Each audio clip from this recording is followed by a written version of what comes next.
welcome back to the Rainbow Stork.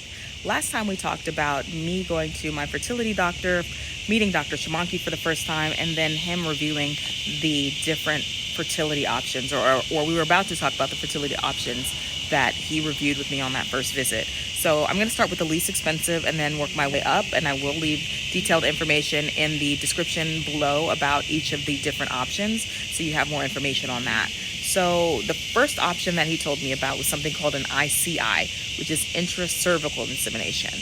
The second option was IUI, which is Intrauterine Insemination.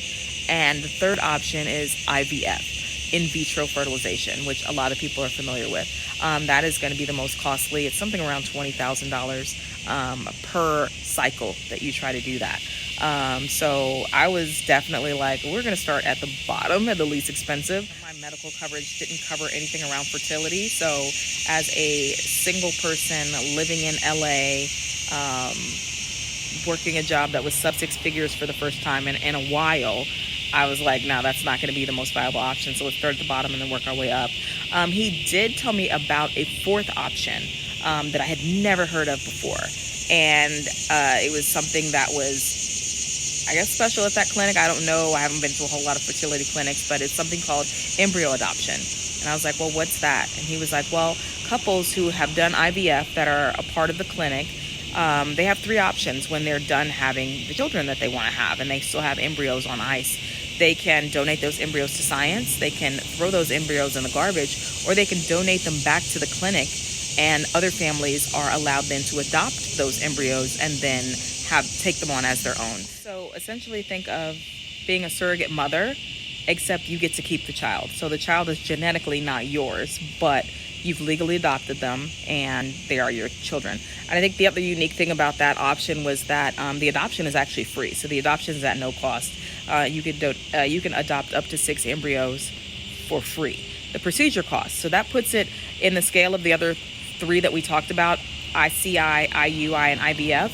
It comes it's right under IVF as far as how expensive it is. So it's kind of in the middle for options. And so that was a lot of information and it was kind of overwhelming, but I knew immediately that I didn't want to go with IVF as the first option. That would be like a last resort. I was very lukewarm on embryo adoption. In fact, I would probably lean towards a heavy no, because I was like, I don't know anything about those kids, the parents. Like I wanted to start at the bottom and use my own eggs. So as we were discussing it, he was like, if that's what you want to do, I think the best option for you would not be the ICI, but the IUI, which would essentially get the sperm closer to any potential egg to be fertilized.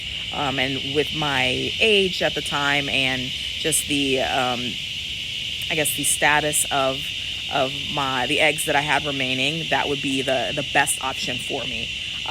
With that being said, the percentages of conceiving with that method were going to be pretty low due to all of my medical factors. I think it was something around 13% chance of getting pregnant.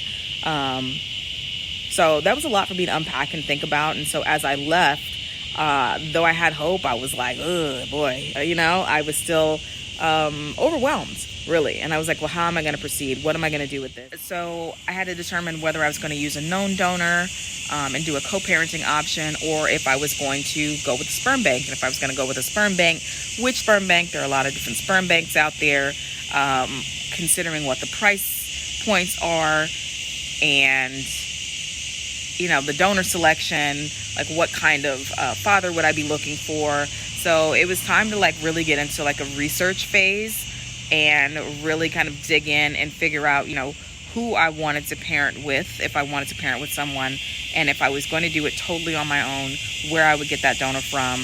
And I knew up front that I wanted a donor. If I used a sperm bank, I wanted a donor that was willing to be known. So if my child had any questions, once they got of age, they could actually reach out to that person and get to know them a little bit. So that was high on my list. If I went with a sperm bank, obviously if I went with somebody I knew, they would grow up knowing that person. So although it was really, really nerve-wracking, it was also a really exciting time because, really for the first time in my life, I really felt like I was prepared to move forward. There was a lot of nervousness around that, but I think there was some fun in being able to do the research and seeing, who is out there, and, this could be potentially the person I have a child with, right? So I was very excited, but I was also very nervous. And we'll talk about a little bit more about the research that I had to do next time. So thank you so much for tuning in, and I'll see you next time on the Rainbow Stork.